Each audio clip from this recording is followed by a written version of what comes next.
प्रधानमंत्री नरेंद्र मोदी एक road show कर रहे हैं। प्रधानमंत्री नरेंद्र मोदी के रोड शो का ये दृश्य तमिलनाडु के कोयम्बटूर से।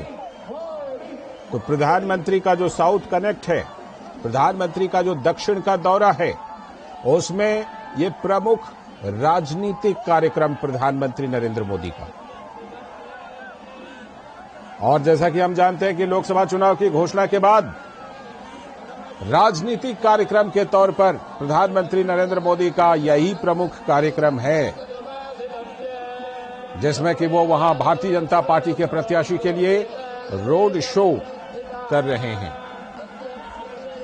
और जैसा हम जानते हैं कि तमिलनाडु में हाल में जो के अन्नामलाई तमिलनाडु बीजेपी के अध्यक्ष हैं, उनके नेतृत्व में भारतीय जनता पार्टी ने फिलहाल, जैसा कि आप देख रहे हैं तस्वीरों में कि के अन्नामलाई भी नजर आ रहे हैं, तो भारतीय जनता पार्टी ने के अन्नामलाई के नेतृत्व में तमिलनाडु में काफी कोशिश की है।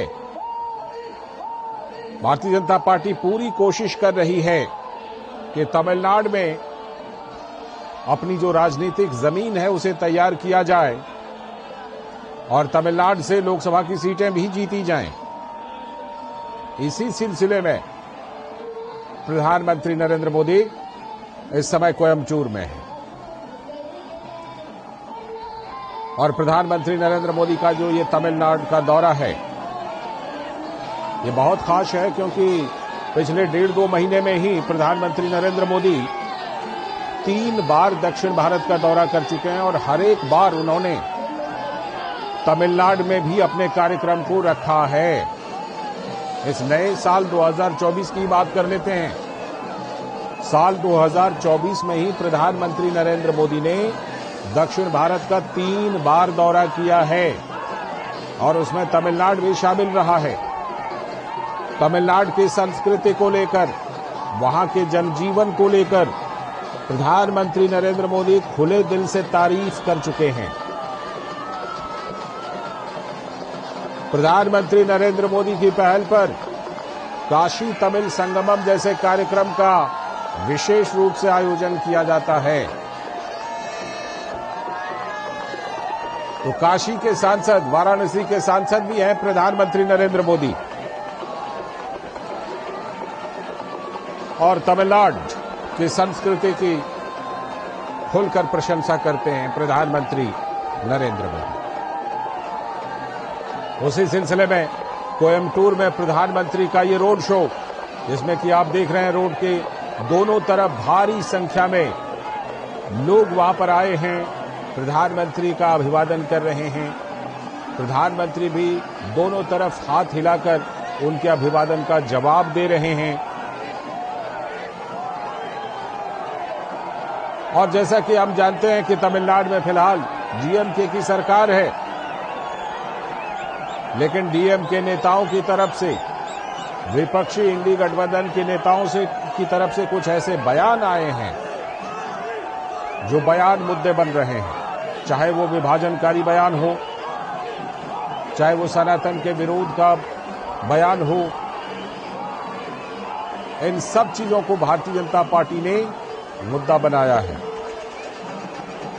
और भारतीय जनता पार्टी के कार्यक्रमों में, भारतीय जनता पार्टी के कार्यकर्ताओं में, नेताओं में जान फूंकने का काम प्रधानमंत्री नरेंद्र मोदी तो कर ही रहे हैं, लेकिन इसके अलावा के अन्नामलाई जो तमिलनाडु बीजेपी के अध्यक्ष हैं, उनकी तरफ से प्रधानमंत्री नरेंद्र मोदी और वो दोनों मिलकर वहां तमिलनाडु की जनता में जान फूंकने की कोशिश कर रहे हैं। और उसी सिलसिले में कोयम्बटूर में प्रधानमंत्री नरेंद्र मोदी की रैली हो रही है।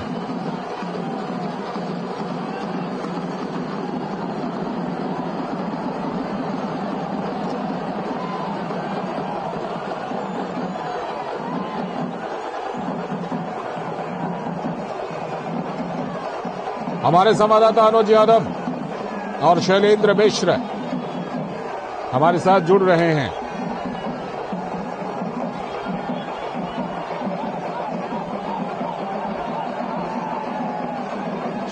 अनुज यादव हमारे साथ जुड़ चुके हैं।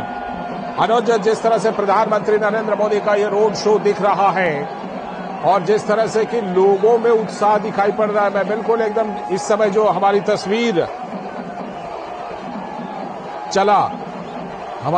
जो चल रही है उसमें साफ तौर पर यह दिखाई पड़ रहा है कि लोगों में कितना गजब का उत्साह है।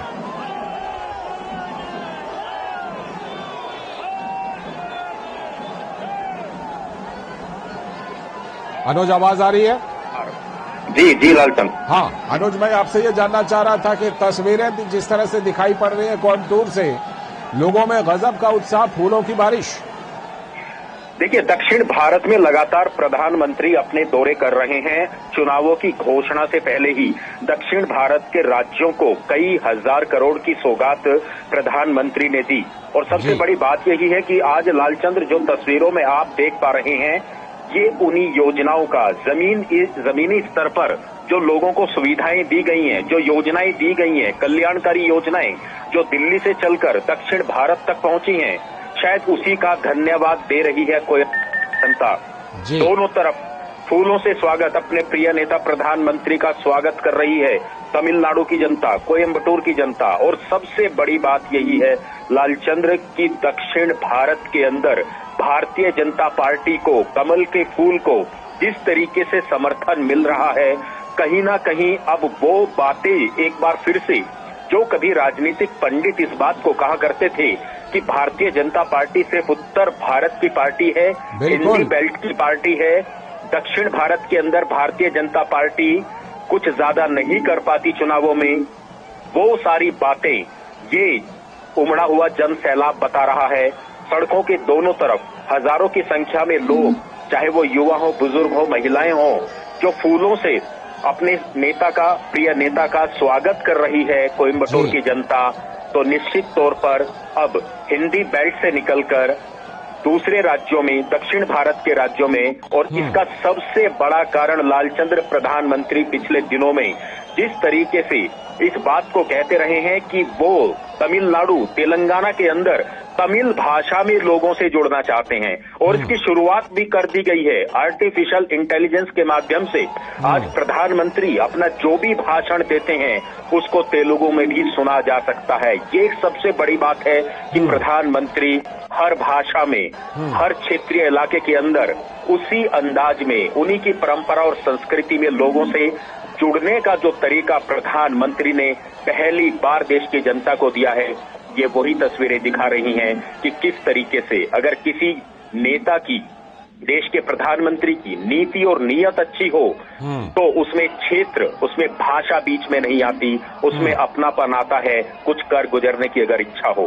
निश्चित तौर पर दक्षिण भारत के अंदर भी चुनाव होगा, लोकसभा का चुनाव होगा, लेकिन दक्षिण भारत भारतीय जनता पार्टी और एनडीए को इस बार क्या कुछ देगा, कितनी सीटें देगा, क्या पुरानी जितने मिथक है वो टूट जाएंगे, ये बड़े सवाल हैं। लेकिन कुल मिलाकर अभी फिलहाल यही कह सकते हैं कि जितनी भारी संख्या में समर्थन मिल रहा है प्रधानमंत्री नरेंद्र मोदी को, एनडीए को, भारतीय जनता पार्टी को, ये तस्वीरें दिखा रही हैं कि इस बार दक्षिण भारत में प्रधानमंत्री नरेंद्र मोदी की योजनाओं के माध्यम से भारतीय जनता पार्टी को इस बार बहुत कुछ मिलेगा, बहुत कुछ बदलेगा। ठीक है। हमारे संवाददाता, आप हमारे साथ बने रहिएगा अनुज। हमारे संवाददाता शैलेंद्र मिश्र भी हमारे साथ जुड़े हुए हैं। शैलेंद्र, जिस तरह से ये कोयम्बटूर में उत्साह से भरी हुई ये प्रधानमंत्री की रैली या रोड शो कहें, रोड शो, जिस तरह लोग, देखिए अभी ये तस्वीरें हम दिखा रहे हैं, हाथ उठाकर प्रधानमंत्री का जिस तरह अभिवादन कर रहे हैं। शैलेंद्र, कोयम्बटूर सीट वो सीट है जिस पर भारतीय जनता पार्टी ने खास फोकस इस बार किया है, उन सीटों में से शामिल है ये सीट। निश्चित तौर पर आप देखिए, कश्मीर से कन्याकुमारी तक हम देख रहे हैं प्रधानमंत्री नरेंद्र मोदी जब भी किसी रोड शो में शामिल होते हैं, इस तरह की एक भीड़ दिखाई देती है। और ये तस्वीरें दरअसल एक राजनीतिक जवाब है विपक्षी दलों को, एनडीए गठबंधन के नेताओं को, कि जो इस बात को कहते हैं कि दक्षिण भारत में भारतीय जनता पार्टी के लिए जो चुनौती है वो बड़ी है, जबकि बीजेपी ये कहती है कि दक्षिण भारत में वो एकमात्र ऐसी पार्टी है जो सबसे ज्यादा लोकसभा सीटें, आप देखें पिछले 2019 के चुनाव में भी एक पार्टी के तौर पर भारतीय जनता पार्टी को मिली थी, और प्रधानमंत्री नरेंद्र मोदी की जो लोकप्रियता है वो इन तस्वीरों से साफ दर्शक देख सकते हैं कि प्रधानमंत्री नरेंद्र मोदी का किस तरह से अभिवादन यहाँ पर जनता कर रही है। और ये तस्वीरें जवाब है एक तरह से देखें उन तमाम राजनीतिक दलों को जो बीजेपी की जो दक्षिण भारत की रणनीति है उस पर एक तरह से सवाल उठाते रहते हैं, उसकी सफलता पर सवाल उठाते रहते हैं। तो निश्चित तौर पर हम देख रहे हैं कि प्रधानमंत्री नरेंद्र मोदी पिछले 3 दिनों से लगातार दक्षिण भारत के दौरे पर हैं। इससे पहले भी चुनाव के ऐलान से पहले भी हमने देखा तेलंगाना हो, केरल हो, तमिलनाडु हो, कर्नाटका हो, प्रधानमंत्री नरेंद्र मोदी लगातार जाते रहे। और दक्षिण भारत पर जो भारतीय जनता पार्टी का इस बार खास जोर है, इसकी वजह भी यही है कि बीजेपी को लगता है कि इन राज्यों से पार्टी अपनी जो लोकसभा सीटें हैं उनमें खासा इजाफा कर सकती है, क्योंकि वहां के जो राजनीतिक दल हैं, चाहे वो तमिलनाडु में डीएमके हो या फिर कांग्रेस पार्टी हो तेलंगाना में, बीआरएस हो या बाकी जो दल हैं, वहाँ उनसे जनता निराश है और भारतीय जनता पार्टी की तरफ देख रही है। जिस तरह से तमाम राज्यों में समर्थन मिला था लोकसभा चुनाव में, इस बार दक्षिण भारत के जो महत्वपूर्ण राज्य हैं वहाँ उस तरह का एक शानदार प्रदर्शन भारतीय जनता पार्टी को देखने को मिलेगा। और निश्चित तौर पर ये जो तस्वीरें हैं वो भारतीय जनता पार्टी के जो रणनीतिकार हैं उनके उत्साह को बढ़ा रही होंगी। बिल्कुल, और इस उत्साह को बढ़ाने में, इन चीजों को यहाँ तक लाने में जो उनके युवा अध्यक्ष हैं तमिलनाडु बीजेपी के अन्नामलाई, उनका बहुत बड़ा योगदान है। शैलेंद्र, निश्चित तौर पर देखिए, जब से के अन्नामलाई तमिलनाडु के बीजेपी अध्यक्ष बने हैं तब से लगातार इस बात की चर्चा है। उन्होंने जो यात्रा निकाली उसमें बीजेपी के जो स्थानीय स्तर के जो कैडर हैं, जो कार्यकर्ता हैं, वो बहुत उत्साहित नजर आते हैं। और प्रधानमंत्री नरेंद्र मोदी के रूप में दुनिया का सबसे लोकप्रिय चेहरा बीजेपी को हासिल है, इस बात को तमिलनाडु की जनता बखूबी जानती है। और प्रदेश अध्यक्ष के तौर पर एक ऊर्जावान नेतृत्व जब सामने आया तो हमने देखा कि बीजेपी कार्यकर्ताओं में खास तौर पर एक उत्साह जगा कि बाकी राज्यों में जिस तरह से बीजेपी को सफलता हासिल हुई है, तमिलनाडु में भी बीजेपी उस तरह से एक शानदार प्रदर्शन कर सकती है। और यही है वजह है कि तमिलनाडु के जो तटीय इलाके हैं, कन्याकुमारी की हम बात करें, कन्याकुमारी की सीट हो या फिर तिरुनेलवेली की सीट हो, तमाम वो सीटें हैं जहां पर भारतीय जनता पार्टी का बहुत फोकस नजर आता है। और ये वही इलाके हैं जहां से हमने देखा है कि एक बहुत बड़ा जन समर्थन प्रधानमंत्री नरेंद्र मोदी जब भी चुनाव के ऐलान से पहले वहां गए, उनकी जो वहां पर सभाएं हुई, उस सभाओं में जो भीड़ दिखाई दी। और निश्चित तौर पर जो प्रदेश अध्यक्ष हैं वो एक ऊर्जावान नेता के तौर पर देखे जा रहे हैं और भारतीय जनता पार्टी को उनसे बहुत उम्मीदें हैं। और एक तरह से बीजेपी के विस्तार में उनकी एक बहुत महत्वपूर्ण भूमिका दिखाई देती है तमिलनाडु की राजनीति में। बिल्कुल, हमारे साथ अनुज भी जुड़े हुए हैं। अनुज, आपके पास खास तौर पर मैं ये इस पर बात करना चाहूंगा कि आप अगर देखें तो इस साल प्रधानमंत्री का ये तीसरा दक्षिणी राज्यों का दौरा, उसमें हर बार तमिलनाडु शामिल रहा उन दौरों में। उसके बाद इस बार प्रधानमंत्री का दक्षिण का 5 दिनों का लगातार दौरा है। ये जो साउथ कनेक्ट है पीएम का, ये बहुत कुछ कह रहा है और इसको लेकर बड़ी चर्चा है। कुछ लोग कह रहे हैं ये 2024 में 400 पार की तैयारी है, उसके तहत है। कुछ लोग कह रहे हैं ये 2029 की भी साथ में तैयारी है। देखिए, सबसे बड़ी बात है लालचंद्र, आपने कहा इस साल, मैं तो कहूंगा सिर्फ 3 महीने। आपकी बात सही है कि इस साल की शुरुआत होते ही दक्षिण भारत प्रधानमंत्री नरेंद्र मोदी के फोकस में सबसे ज्यादा रहा, लेकिन ये सिर्फ 3 महीनों में इतने दौरे लगातार दक्षिण भारत में करना। और देखिए, कोई भी नेता, कोई भी प्रधानमंत्री जब किसी इलाके के अंदर जाता है तो उम्मीदों के साथ जाता है, और उम्मीदें जब पूरी होती हैं जब आप उस इलाके के लिए कुछ करते हैं। मैंने कई प्रधानमंत्री के दौरों के दौरान मैं अलग अलग राज्यों में था, चाहे केरल की बात करें, तमिलनाडु की बात करें, तेलंगाना की बात करें, आंध्रा की बात करें जी। कई हजार करोड़ की परियोजनाएं, लाखों करोड़ों रुपए की परियोजनाएं गांवों के लिए, शहरों के लिए, युवाओं के लिए, महिलाओं के लिए। और सबसे बड़ी बात यह है कि प्रधानमंत्री नरेंद्र मोदी ने कई ऐसी योजनाएं हैं जिनका शिलान्यास भी किया और उद्घाटन भी किया। और प्रधानमंत्री इस बात को कहते हैं कि मेरी कोशिश रहती है कि जिस योजना परियोजना का उद्घाटन करूं, शिलान्यास करूं, उसका उद्घाटन भी करूं। दक्षिण भारत में जो ये तस्वीरें आज के रोड शो के माध्यम से दिखाई दे रही हैं लालचंद्र, इसके पीछे काफी संघर्ष है, मेहनत है। प्रधानमंत्री इसी बात को कहते हैं कि आम जनता के लिए, देश के लिए वो अपना जीवन खपा रहे हैं। तो सबसे बड़ी बात यही है कि सबसे पहले राष्ट्र, सबसे पहले देश, ये जो नारा प्रधानमंत्री ने दिया। और देखिए सबसे बड़ी बात तो ये है कि आज जो जनता उमड़ रही है सड़कों पर, इसका एक सबसे बड़ा कारण ये भी है कि हमने पिछले 70 सालों में ऐसी राजनीति देखी कि केंद्र सरकार में जिस पार्टी की, जिस दल की सरकार हो, अगर राज्य में उनकी दल की सरकार है तो वहां योजनाएं पहुंचती हैं। लेकिन प्रधानमंत्री नरेंद्र मोदी ने इस परंपरा को तोड़ दिया, खत्म कर दिया।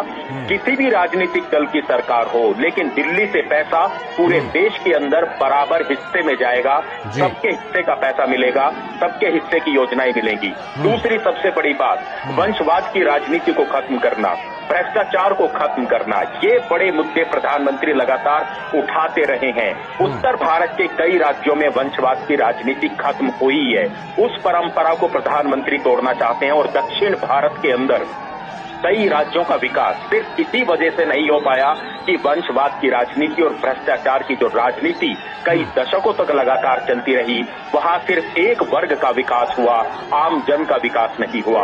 आप बड़े बड़े शहर आप तमिलनाडु के अंदर देखेंगे, तेलंगाना के अंदर देखेंगे, लेकिन जब आप गांवों की तस्वीर देखेंगे, ग्रामीण भारत की तस्वीरें देखेंगे, वो लगातार पिछड़ते चले गए। तो अब ये एक सवाल ये भी इस चुनाव में होगा, इस बार 2024 के इन चुनावों में, कि क्या क्षेत्रीय पार्टियों से जनता का अब मोह भंग हो रहा है? लालचंद, ये एक बड़ा सवाल है, क्योंकि दक्षिण भारत के अंदर सबसे ज्यादा अगर किसी ने सत्ता, यहाँ पर सत्ता में रहे हैं तो वो क्षेत्रीय दल हैं, चाहे वो डीएमके हो, चाहे एडीएमके हो, एआईडीएमके हो। और इन राजनीतिक दलों के, इनकी मुख्यमंत्रियों के, इनके मंत्रियों की तस्वीरें मीडिया के अंदर सुर्खियों में रही हैं भ्रष्टाचार को लेकर। क्या अब जनता उस बात को बदलना चाहती है? क्या राजनीति का रूप और स्वरूप को बदलना चाहती है? ये तस्वीरें शायद दिखाती हैं कि आज प्रधानमंत्री नरेंद्र मोदी देश दुनिया के जो लोकप्रिय नेता बने हैं, उसमें दक्षिण भारत की भी अहम भूमिका है। और सबसे बड़ी बात है, प्रधानमंत्री जब आज तेलंगाना में थे, अभी तमिलनाडु के अंदर हैं, कल आंध्रा में होंगे। सबसे बड़ी बात यह है कि प्रधानमंत्री इस बात को कहते हैं कि 2047 तक अगर देश को विकसित बनाने का संकल्प हमने लिया है, तो वो इन तेलंगाना से, इन्हीं दक्षिण भारत के इलाकों से, इसी तमिलनाडु से होकर होगा, क्योंकि दक्षिण भारत की भूमिका देश के विकास में महत्वपूर्ण भूमिका रखती है, महत्वपूर्ण योगदान रखती है। ये जो एक कनेक्ट दक्षिण भारत के साथ प्रधानमंत्री ने बनाया, ये एक सबसे बड़ी बात है कि आज जनता तमिलनाडु की, दक्षिण भारत की सड़कों पर निकल रही है। और देखिए, इससे पहले मैंने जो आपसे बात कही, प्रधानमंत्री नरेंद्र मोदी दक्षिण भारत की सभी भाषाओं में टेक्नोलॉजी के माध्यम से लोगों से जुड़ रहे हैं, चाहे उनके मन की बात के कार्यक्रम रहे हों, चाहे सरकारी योजनाओं के दौरान उनके भाषण रहे हों, चाहे राजनीतिक जो जनसभाएं आज वो कर रहे हैं। आप अगर किसी भी भाषा में, चाहे वो तमिल भाषा हो या कोई भी भाषा हो, मलयालम हो, आप सीधा नमो ऐप पर जाइए और नमो तमिल आप डालिए, आप सीधे उस भाषा में बात कर सकते हैं, उनको सुन सकते हैं। एक कनेक्ट करने का जो तरीका, संवाद स्थापित करने का जो तरीका प्रधानमंत्री ने अपनाया, ये एक अभूतपूर्व तरीका है जो अभी तक की राजनीति में कभी देखने को नहीं मिला। इसीलिए प्रधानमंत्री इस बात को कहते हैं कि देश के अंदर भाषाएं अलग हो सकती हैं, संस्कृति अलग हो सकती है, लेकिन राष्ट्र और देश की बात जब सबसे पहले होती है तो सभी लोग एक बंधन में बंधे नजर आते हैं। और आज तमिलनाडु की जनता, कोयम्बटूर की जनता, करीब 3.5 किलोमीटर का लालचंद्र ये रोड शो है, 3.5 किलोमीटर के अंदर दोनों तरफ सड़कों पर हजारों लाखों की संख्या में लोग जो हैं उमड़ रहे हैं अपने प्रिय नेता प्रधानमंत्री को देखने के लिए। और सबसे बड़ी बात है, फूलों से स्वागत, फूलों से अभिनंदन। शायद यहाँ की जनता प्रधानमंत्री का धन्यवाद दे रही है, जो पिछले वर्षों के दौरान, 10 वर्षों के दौरान दक्षिण भारत के लिए, तमिलनाडु के लिए, तेलंगाना के लिए, केरल के लिए जितनी योजनाएं दिल्ली से दी गई। बिल्कुल, ये तमाम जो बातें आप कह रहे हैं, बिल्कुल इसमें बहुत सारी महत्वपूर्ण बातें हैं, जिसमें कि भारतीय जनता पार्टी का जो साउथ कनेक्ट है उसको लेकर के भारतीय जनता पार्टी जिस तरह प्रोग्राम अपना चला रही है। शैलेंद्र हमारे साथ जुड़े हुए हैं। शैलेंद्र, कोयम्बटूर सीट की अगर विशेष रूप से बात करें तो भारतीय जनता पार्टी यहां 2 बार जीत चुकी है। सीपी राधाकृष्णन भारतीय जनता पार्टी के 1998 और 1999 में इस सीट को जीते थे, तो कोयम्बटूर सीट भारतीय जनता पार्टी की लिस्ट में होना स्वाभाविक है कि उसे भारतीय जनता पार्टी एक बार फिर से जीत सके। निश्चित तौर पर देखिए, यही वजह है कि बीजेपी दक्षिण भारत में, पूरे दक्षिण भारत में उन सीटों पर सबसे ज्यादा फोकस कर रही है जहां वो उसे कभी न कभी लोकसभा चुनाव में जीत हासिल हुई थी। और 1999 का जो प्रदर्शन है दक्षिण भारत में भारतीय जनता पार्टी का, वो बहुत शानदार रहा था। तब तेलंगाना और आंध्र प्रदेश अलग अलग राज्य नहीं हुआ करते थे, तब बहुत शानदार प्रदर्शन था। और तब हमने देखा था कि तमिलनाडु में भी एक शानदार प्रदर्शन भारतीय जनता पार्टी का देखने को मिला था। बीजेपी की कोशिश इस बार ये है कि वो उस प्रदर्शन को से भी बेहतर प्रदर्शन, उससे भी आगे जाए और न केवल तमिलनाडु में बल्कि दक्षिण भारत की राजनीति में लोकसभा चुनाव के लिहाज से बीजेपी एक इतिहास रचे। और यही वजह है कि 370 सीट जो बीजेपी ने खुद अपने दम पर नारा दिया है और एनडीए के सहयोगियों के साथ 400 सीट पार, उसमें दक्षिण भारत के तमाम राज्यों को लेकर जो रणनीति है वो बहुत महत्वपूर्ण है। केरल में जो ऐलान किया गया, आप देखिए, अब बीजेपी ने अपने 2 महत्वपूर्ण मंत्रियों को चुनाव मैदान में उतारा है। बीजेपी ये कोशिश में है कि केरल में न केवल खाता खोला जाए बल्कि कई सीटों पर भारतीय जनता पार्टी को सफलता हासिल हो। तमिलनाडु में भी करीब 1 दर्जन सीट बीजेपी मान के चल रही है कि वहां वो बहुत अच्छी स्थिति में हो सकती है। तो ऐसे में उन लोकसभा सीटों पर बहुत ज्यादा ध्यान देने का प्रयास किया जा रहा है। और हम दौरे देख रहे हैं प्रधानमंत्री नरेंद्र मोदी का, चुनाव के ऐलान से भी पहले आप देखें और चुनाव के ऐलान के बाद उन सीटों पर साफ तौर पर ज्यादा फोकस नजर आता है जहां भारतीय जनता पार्टी के लिए लोकसभा चुनाव में जीत की संभावनाएं काफी है, या बीजेपी ये मानकर चल रही है कि उस सीट पर भारतीय जनता पार्टी को जीत हासिल हो सकती है। इसकी एक वजह भी है, बीजेपी को लगता है कि वंशवाद की राजनीति पर जिस तरह से करारा प्रहार भारतीय जनता पार्टी और प्रधानमंत्री नरेंद्र मोदी कर रहे हैं, और बीजेपी एकमात्र ऐसी पार्टी है जिसमें वंशवाद नहीं है। चाहे आप डीएमके की बात करें, वहां सबको पता है कि जीतने पर मुख्यमंत्री कौन होता है, पार्टी अध्यक्ष कौन होता है, पार्टी किसके हाथों में है। आप अगर बाकी राज्यों में अगर देखें तो वंशवादी पार्टियों के कुछ परिवार के नेता दरअसल विपक्षी दलों में एक तरह से पूरी पार्टी को नियंत्रित करते हैं। तो इस मुद्दे को बीजेपी बहुत जोर शोर से उठा रही है, चाहे वो तमिलनाडु हो या फिर तेलंगाना हो। दूसरी बात यह है कि करप्शन, भारतीय जनता पार्टी कहती है कि एक तरफ प्रधानमंत्री नरेंद्र मोदी की अगुवाई में सरकार है, पारदर्शी सरकार जिस पर कोई भी एक दाग नहीं है, जिससे एक मानक खड़ा किया है पारदर्शिता के मामले में, वहीं दूसरी तरफ ऐसी पार्टियां हैं जिन पर भ्रष्टाचार के तमाम गंभीर आरोप हैं उनके नेताओं पर। तो इस मुद्दे को बहुत बीजेपी उठा रही है दक्षिण भारत में भी, और ऐसे में बीजेपी को लगता है कि जनता भारतीय जनता पार्टी के मुद्दों पर बीजेपी के साथ खड़ी होगी। तो ये एक बहुत महत्वपूर्ण एक तरह से देखे रणनीति है। लेकिन सबसे महत्वपूर्ण बात है कि बीजेपी ये जानती है कि प्रधानमंत्री नरेंद्र मोदी के रूप में उसके पास एक ऐसा चेहरा है जो दुनिया का सबसे लोकप्रिय नेता है, और साथ ही साथ दक्षिण भारत में जो उनकी लोकप्रियता है वो इन तस्वीरों से साफ जाहिर होती है कि वो कितने लोकप्रिय है, दक्षिण भारत हो या पश्चिम भारत हो या फिर उत्तर भारत हो। तो निश्चित तौर पर इस तरह की तस्वीरें भारतीय जनता पार्टी की जो रणनीतिकार है उनका उत्साह बढ़ाती है कि दक्षिण में इस बार बीजेपी को एक शानदार सफलता मिलने वाली है, बीजेपी एक इतिहास रचने वाली है। तो निश्चित तौर पर एक राजनीतिक दल के तौर पर बीजेपी उस सफलता को पाना चाहती है और उसके लिए मेहनत करती हुई दिखाई दे रही है। और हम देख रहे हैं कि लगातार रैलियों का दौर हो या पार्टी संगठन के कार्यक्रम हो, वहां से जो फीडबैक बीजेपी ले रही है और इसी वजह से उत्साहित है। और निश्चित तौर पर प्रधानमंत्री नरेंद्र मोदी के इस रोड शो से तो ऐसा लगता ही है जिस तरह से लोगों का प्यार उमड़ रहा है प्रधानमंत्री नरेंद्र मोदी के प्रति। बिल्कुल, आप जिस तरह कह रहे हैं कि भारतीय जनता पार्टी जिस तरह पूरी तैयारी के साथ इस बार वहां पर मैदान में है, इसी तैयारी का एक नमूना कहा जा सकता है कि भारतीय जनता पार्टी मोटे तौर पर अकेले दम पर वहां जा रही है। अन्ना द्रमुक के साथ उनका गठबंधन था, लेकिन अन्ना द्रमुक के साथ उन्होंने गठबंधन को खत्म कर दिया। तो अनुज, तमिलनाडु का जो इस बार का इक्वेशन है, इस बार का जो समीकरण है अनुज, उसमें जैसा कि हम देख रहे हैं कि तमिलनाडु की राजनीति में अब ना तो करुणानिधि रहे न जयललिता रही, लेकिन डीएमके अभी सत्ता में है, और जो एआईएडीएमके है अब उस दौर वाली जयललिता वाले दौर की एआईएडीएमके इस समय वो नहीं है। ऐसे में भारतीय जनता पार्टी जब गठबंधन से अलग होकर के अकेले दम पर तमिलनाडु में कोशिश कर रही है तो कहीं न कहीं उस एक स्पेस को, उस जगह को देख रही है भारतीय जनता पार्टी। लालचंद्र, बहुत सही सवाल आपने पूछा। देखिए, दक्षिण भारत के चुनावों को आपने भी लालचंद्र काफी कवर किया है।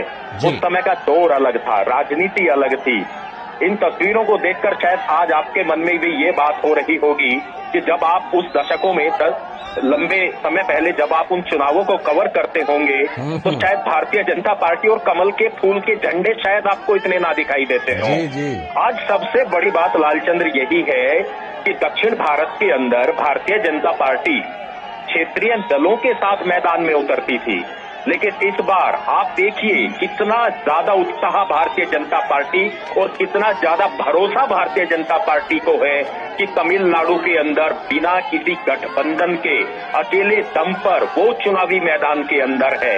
और शायद वो भारतीय जनता पार्टी का भरोसा, प्रधानमंत्री नरेंद्र मोदी का भरोसा शायद ये जनता की ये तस्वीरें ही बताती हैं। जो लाखों की संख्या में भीड़ उमड़ रही है, शायद इसी वजह से भारतीय जनता पार्टी का भरोसा बनता है। आपने सही कहा कि अन्नामलाई की जो यात्रा पूरे प्रदेश के अंदर हुई थी, उसके समापन समारोह में प्रधानमंत्री नरेंद्र मोदी भी गए थे।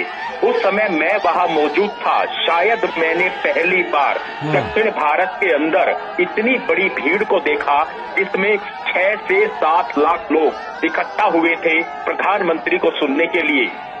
ये वो तस्वीरें हैं, चाहे हम रोड शो की बात करें, चाहे हम जनसभाओं की बातें करें, वो तस्वीरें हैं जो मनोबल को बढ़ाती हैं, प्रधानमंत्री नरेंद्र मोदी के मनोबल को बढ़ाती हैं, भाजपा के मनोबल को बढ़ाती हैं। और सबसे बड़ी बात है कि इस बार जो बातें चल रही हैं, राजनीतिक पंडित और मीडिया में जो बातें चल रही हैं लालचंद्र, कि क्या दक्षिण भारत में इस बार भाजपा का खाता खुलेगा, शायद तस्वीरें तो कह रही हैं हो सकता है, और जो संभव है कि भारतीय जनता पार्टी की यहाँ सिर्फ खाता नहीं खुलेगा बल्कि बड़ी संख्या में झोली भी भर सकती है।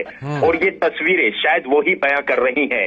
लाखों की संख्या में लालचंद्र लोगों का आना, युवाओं का, सबसे बड़ा बात है कि जो ये अन्नामलाई है वो खुद एक युवा है और युवाओं से जो उनका एक कनेक्ट है वो सबसे ज्यादा भारतीय जनता पार्टी को मजबूती देता है। प्रधानमंत्री नरेंद्र मोदी खुद युवाओं से कनेक्ट करते हैं, उनके लिए ऐसी योजनाएं लाते हैं जो 70 सालों में कभी किसी ने सोची तक नहीं। धुएं में दम घुटता था महिलाओं का, इस बात को सोचा प्रधानमंत्री ने, इस बात को सोचा केंद्र सरकार ने, उज्ज्वला के माध्यम से पूरे देश की तस्वीर बदल दी, धुएं को खत्म कर दिया, महिलाओं के जीवन को आसान बना दिया। गांव-गांव तक किसानों के लिए योजनाएं बनाना, किसानों और कृषि के लिए 1.25 लाख करोड़ का बजट पहली बार बनाना, पशुपालन मंत्रालय को अलग बनाना, सहकारिता के माध्यम से, सहकारिता के आंदोलन के माध्यम से किसानों की, गांवों की, ग्रामीण भारत की तस्वीर को बदलना, ये वो चीजें हैं।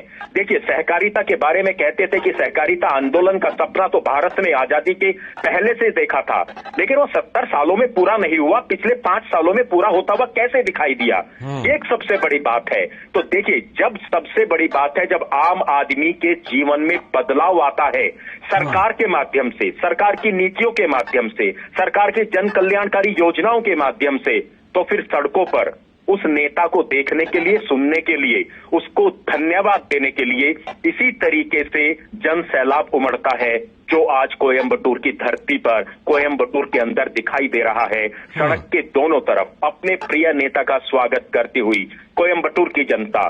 इससे पहले मैं तेलंगाना के अंदर था 2 दिन पहले, वहां एक मल्काजगिरी में रोड शो हुआ था लालचंद्र, जी, बिल्कुल इसी तरीके की तस्वीरें। और आपसे मेरा उस दिन भी संवाद हो रहा था, मैं तस्वीरों के बारे में उस दिन भी आपको बता रहा था। और प्रधानमंत्री नरेंद्र मोदी दक्षिण भारत की जितनी जनसभाओं को संबोधित कर रहे हैं वो मल्काजगिरी के अपने रोड शो की बात जरूर करते हैं। वो इसलिए करते हैं कि जो उम्मीदें, जो योजनाएं प्रधानमंत्री नरेंद्र मोदी ने बनाई थी, अब इन लोगों की, जनता की जो भीड़ उमड़ रही है उसमें शायद एक संतोष पैदा होता है किसी भी नेता को जब वो उसके लिए लंबे समय तक काम करता है, योजनाएं बनाता है, तो सबसे बड़ी बात यही है कि दक्षिण भारत में राजनीति का इस बार रूप भी बदलेगा, स्वरूप भी बदलेगा। और जिस तरीके से क्षेत्रीय दलों से लगातार उत्तर भारत के अंदर मोहभंग हुआ है जनता का, भ्रष्टाचार के चलते, वंशवाद के चलते, शायद इस बार दक्षिण भारत की जनता ने भी ऐसा ही कुछ सोचा है इन लोकसभा के चुनावों में। लालचंद, बिल्कुल, भारतीय जनता पार्टी तो जरूर इस तरह का उम्मीद कर ही रही है और कोशिश भी कर रही है। शैलेंद्र, जिस तरह से तमिलनाडु के इस बार समीकरण है, डीएमके वहां पर सत्ता में है, तो जाहिर सी बात है कि एंटी इनकम्बेंसी भी एक फैक्टर बनता है। ऐसे में भारतीय जनता पार्टी के लिए वहां पर एक अच्छा स्कोप खुल रहा है। जब वहां बाकी दलों की स्थिति को देखें और भारतीय जनता पार्टी की कोशिशों को देखें, तो ऐसा लगता है कि वहां पर एक ठीक ठाक भारतीय जनता पार्टी के लिए इस बार स्कोप खुल रहा है। निश्चित तौर पर देखिए लालचंद, डीएमके सत्ता में है और बीजेपी को लगता है कि डीएमके के खिलाफ एक माहौल है, और दूसरी तरफ एआईडीएमके उतनी मजबूत स्थिति में नहीं है। तो ऐसे में भारतीय जनता पार्टी को ये लगता है कि वो के सामने और उसके प्रदेश अध्यक्ष के अन्नामलाई और प्रधानमंत्री नरेंद्र मोदी की लोकप्रियता जिस तरह से दिख रही है तस्वीरों में, तो निश्चित तौर पर उससे भारतीय जनता पार्टी को काफी फायदा होगा। बीजेपी ये जानती है कि वो कर्नाटक जैसे राज्यों में पहले से ही बहुत मजबूत है, लेकिन अगर केरल और तमिलनाडु में भी भारतीय जनता पार्टी खाता खोलने के साथ साथ कुछ और सीटों पर अगर चुनावी सफलता हासिल करने में कामयाब होती है, तो वो बीजेपी के लिए एक तरह से दक्षिण भारत की जो रणनीति है उसमें एक बहुत महत्वपूर्ण एक तरह से देखिए उस पर सफलता बीजेपी को हासिल होगी। और यही वजह है कि आप देखिए, जब राम जन्मभूमि प्राण प्रतिष्ठा 22 जनवरी को कार्यक्रम होना था, उससे ठीक पहले हमने देखा कि देश भर में तमाम प्रमुख जगहों पर प्रधानमंत्री नरेंद्र मोदी जा रहे थे। किस तरह से वो रामेश्वरम गए, और तभी से लगातार प्रधानमंत्री कई बार हम देख रहे हैं कि दक्षिण भारत के दौरे तो कर ही रहे हैं, लेकिन तमिलनाडु पर खास तौर पर फोकस कर रहे हैं। इससे पहले हमने देखा कि तिरुनेलवेली में उन्होंने एक बड़ी जनसभा की थी चुनाव के ऐलान से पहले, और लगातार दक्षिण भारत के दौरे पर जाना, खासतौर पर तमिलनाडु और केरल के में तमाम उन सीटों पर भारतीय जनता पार्टी का फोकस ये बताता है कि बीजेपी कितनी गंभीरता के साथ दक्षिण भारत में जो उसकी संख्या है लोकसभा सीटों की जीत की, उसको बसाने के लिए अपनी रणनीति पर काम कर रही है। और यही वजह है कि पिछले 3 महीनों में देखे, जैसा कि हमारे सहयोगी अनुज बता रहे थे, मैं तो कहूंगा कि अगर आप विकास योजनाओं पे फोकस के लिहाज से देखें तो पूरे 10 वर्षों में दक्षिण भारत पे एक विशेष फोकस रहा है। और यही वजह है कि तमाम योजनाओं को बहुत स्पीड से जमीन पर उतारा गया है। और प्रधानमंत्री अक्सर ये कहते हैं कि उनकी सरकार योजनाओं का शिलान्यास भी करती है, लोकार्पण भी करती है। और यही वजह है कि हम देख रहे हैं कि वो एक विश्वास पैदा हुआ है भारतीय जनता पार्टी के कार्यकर्ताओं में कि तमिलनाडु में न सिर्फ खाता खुलेगा बल्कि उससे कहीं ऊपर सीट संख्या मिलेगी। और आप देखिए तमाम जो सर्वे, तमाम एक तरह से जो राजनीतिक समीक्षक ये मानते हैं इस बात को कि भारतीय जनता पार्टी की मत प्रतिशत में खासा इजाफा होने जा रहा है। तो निश्चित तौर पर बीजेपी को लगता है कि न केवल मत प्रतिशत में इजाफा होगा बल्कि सीटों के लिहाज से भी भारतीय जनता पार्टी के लिए बहुत उत्साहवर्धक परिणाम एक तरह से पार्टी के न केवल विस्तार के तौर पर, पार्टी के संगठन के मजबूती के तौर पर, बल्कि जनता का समर्थन भी हासिल होगा, ऐसा भारतीय जनता पार्टी उम्मीद कर रही है, दावा कर रही है। और इसकी वजह यह है कि बीजेपी को लगता है कि जिस तरह का कनेक्ट प्रधानमंत्री नरेंद्र मोदी का तमिलनाडु की, दक्षिण भारत की जनता से हाल के वर्षों में दिखा है, वो अभूतपूर्व है। और ये कोई कारण नहीं कि भारतीय जनता पार्टी को एक बेहतर सफलता इन राज्यों में न मिले। और ये तस्वीरें भी काफी हद तक उस बात को बयां करती है। और जरूर भारतीय जनता पार्टी के जो रणनीतिकार हैं, जो बाकी शीर्ष नेता हैं, उनके उत्साह को बढ़ा रही होंगी। लालचंद, बिल्कुल, और उस उत्साह को हम लोग टेलीविजन स्क्रीन पर देख रहे हैं कि किस तरह से वहां पर लोगों में गजब का उत्साह है। लोग किस तरह अपने प्रिय नेता को देखने के लिए, उनसे अभिवादन करने के लिए किस तरह वहां देखिए किस तरह रोड के दोनों तरफ खड़े हैं। अनुज, प्रधानमंत्री नरेंद्र मोदी ने आज खास तौर पर वहां पर एक मुद्दा उठाया और कहा कि ये जितनी भी माताएं हैं, बहनें हैं, बेटियां हैं, जो शक्ति हैं, उन शक्ति की मैं पूजा करता हूं। प्रधानमंत्री नरेंद्र मोदी कहीं ना कहीं जो नारी शक्ति है, नारी शक्ति के लिए प्रधानमंत्री नरेंद्र मोदी की सरकार ने जो किया है, उन सब चीजों को लेकर के एक स्पेशल कनेक्ट कर रहे हैं। देखिए लालचंद्र, सबसे बड़ी बात है चुनाव का समय है, चुनाव का माहौल है, आरोप प्रत्यारोप की राजनीति बिल्कुल होनी चाहिए, चलती है और इस बार भी ऐसा देखने को मिल रहा है। लेकिन सबसे बड़ी बात है कि जिस तरीके से राहुल गांधी ने, कांग्रेस के नेता राहुल गांधी ने जो विवादास्पद एक तरीके से बयान दिया मुंबई के अंदर कि उनकी जो इस बार लड़ाई है वो शक्ति से है। देखिए, शक्ति पूजनीय होती है, चाहे वो नारी शक्ति हो, चाहे वो देवीय शक्ति हो, वो आराधना के योग्य होती है शक्ति। प्रधानमंत्री नरेंद्र मोदी ने आज तेलंगाना की रैली में उसी पर एक तरीके से प्रहार किया, इंडी गठबंधन पर, राहुल गांधी पर, और कहा कि देखिए प्रधानमंत्री नरेंद्र मोदी और उनकी सरकार तो शक्ति को पूजती है, माताओं बहनाओं के रूप में शक्ति को मानती है, और इंडी गठबंधन इस तरह की बातें कर रहा है कि उनकी लड़ाई शक्ति से है। तो जिस तरीके से प्रधानमंत्री नरेंद्र मोदी ने, केंद्र सरकार ने नारी शक्ति के लिए योजनाएं चलाई हैं, उनके उत्थान और उनके विकास के लिए, आज प्रधानमंत्री नरेंद्र मोदी ने इसी बात को महिलाओं से मुखातिब होते हुए जनसभा में इस बात को कहा कि इस बार 2024 का ये जो चुनाव है, जब इसका परिणाम आएगा तो ये देखने वाली बात होगी कि ये शक्ति, ये मातृत्व शक्ति और ये नारी शक्ति क्या भारतीय जनता पार्टी को आशीर्वाद देती है, या इंडी गठबंधन जिस तरीके से शक्ति का विनाश करना चाहते हैं, क्या वो लोग इस पर खरे उतरते हैं। तो इस बात का फैसला भी इस देश की जनता करेगी। तो निश्चित तौर पर आरोप प्रत्यारोप की राजनीति लालचंद्र होनी चाहिए, इसमें कोई दो राय नहीं है। लेकिन इस बार चुनाव आयोग ने चुनावों की घोषणा करते हुए इस बात को कहा था कि आरोप व्यक्तिगत चाहिए, जबकि हमने कई बार देखा है कि कांग्रेस के नेताओं ने व्यक्तिगत आरोप लगाए हैं भारतीय जनता पार्टी के बड़े नेताओं के ऊपर।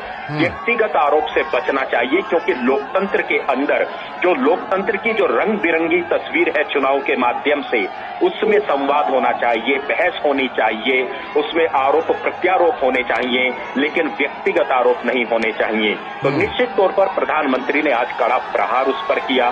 प्रधानमंत्री काफी गरजे और बरसे इंडिया गठबंधन के खिलाफ, और उन्होंने तो दक्षिण भारत की जो पार्टियां हैं, बीआरएस, चाहे हम तेलंगाना की बात करें, डीएमके की हम तमिलनाडु की बात करें, उन पर भी काफी बरसे कि महिलाओं के लिए सबसे ज्यादा क्षेत्रीय पार्टियों को सत्ता दिलाने में सबसे बड़ी भूमिका महिलाओं की, नारी शक्ति की, युवाओं की रहती है। लेकिन पिछले वर्षों के अंदर, दशकों के अंदर महिलाओं की तस्वीर आखिर क्यों नहीं बदली, युवाओं की तस्वीर आखिर क्यों नहीं बदली, ऐसे सवाल प्रधानमंत्री जनता के बीच में दक्षिण भारत के अंदर लेकर जा रहे हैं। और जब इस तरह का संवाद प्रधानमंत्री करते हैं तो निश्चित तौर पर लालचंद्र, आपने कई बार देखा है कि हर वर्ग, चाहे वो किसी धर्म का हो, किसी जाति का हो, किसी क्षेत्र का हो, किसी भाषा को जानने वाला हो, वो एक कनेक्ट करता है और वो इस बात को सोचता है कि प्रधानमंत्री उसकी बात कर रहे हैं, उसी की बात कर रहे हैं। तो ये वो सारी बातें हैं, वो ये सारी चीजें हैं, ये नीति और नियत की बात है कि आज अपने प्रधानमंत्री नरेंद्र मोदी को जब वो कोयम्बटूर की जनता के बीच में है तमिलनाडु में, तो लाखों की संख्या में इस 3.5 किलोमीटर के रोड शो में अभिनंदन कर रहे हैं, स्वागत कर रहे हैं प्रधानमंत्री नरेंद्र मोदी का फूलों से। तो निश्चित तौर पर राजनीति का समय है, चुनाव का समय है, लेकिन जब इस तरह की तस्वीरें सामने निकल कर आती हैं तो निश्चित तौर पर एक जिज्ञासा किसी भी पार्टी के अंदर और उम्मीदें किसी भी पार्टी को बढ़ती हैं कि निश्चित तौर पर पहले जहां उनकी झोली में वोटों के माध्यम से या सीटों के माध्यम से कुछ ज्यादा नहीं मिलता था, तो निश्चित तौर पर इस बार भारतीय जनता पार्टी को इस तस्वीरों के माध्यम से एक बहुत बड़ी उम्मीद जगी है कि न सिर्फ उनका इस बार दक्षिण भारत के अंदर खाता खुलेगा, बल्कि अच्छी खासी संख्या में सीटें मिलेंगी। और इसका सबसे बड़ा कारण है 2019 के चुनाव को लालचंद्र आप देखिए, तेलंगाना के अंदर, तमिलनाडु के अंदर वोट प्रतिशत जो बढ़ा है, वो एक सबसे बड़ा उम्मीदों का एक जो है वो किरण है भारतीय जनता पार्टी के लिए। भले ही कई बार ऐसा लालचंद्र होता है कि सीटों में तब्दील नहीं हो पाती, जीत नहीं मिल पाती, लेकिन आपका वोट प्रतिशत आपको बताता है कि आप जो मेहनत कर रहे हैं संगठन के माध्यम से, गांव-गांव, शहर-शहर, युवाओं के माध्यम से, महिलाओं के माध्यम से, वो वोट प्रतिशत जब बढ़ता है तो एक समय ऐसा भी आता है जब सीटों में भी तब्दील होती है जीत। तरफ भारतीय जनता पार्टी लगातार फोकस कर रही है और प्रधानमंत्री नरेंद्र मोदी ने दक्षिण भारत को फतह करने की जो जिम्मेदारी ली हुई है उसका नेतृत्व करते हुए लगातार जनसभाओं के माध्यम से और रोड शो के माध्यम से दिखाई दे रहे हैं। लालचंद, बिल्कुल ये चीजें दिखाई दे रही है और आपने मुद्दों की बात की, तमाम तरह के मुद्दे हैं शैलेंद्र। जिस बात की हम चर्चा कर रहे थे कि डीएमके को कहीं ना कहीं जो एंटी इनकम्बेंसी है वो तो एक फैक्टर रहेगा ही, लेकिन डीएमके के ऊपर परिवारवाद का भी एक बहुत गंभीर आरोप है और जिसको भारतीय जनता पार्टी और प्रधानमंत्री नरेंद्र मोदी बड़े जोर शोर से उठा रहे हैं। तो इस मुद्दे पर भी डीएमके को कहीं ना कहीं बैकफुट पर डालने की कोशिश करेगी भारतीय जनता पार्टी और प्रधानमंत्री नरेंद्र मोदी खासतौर पर।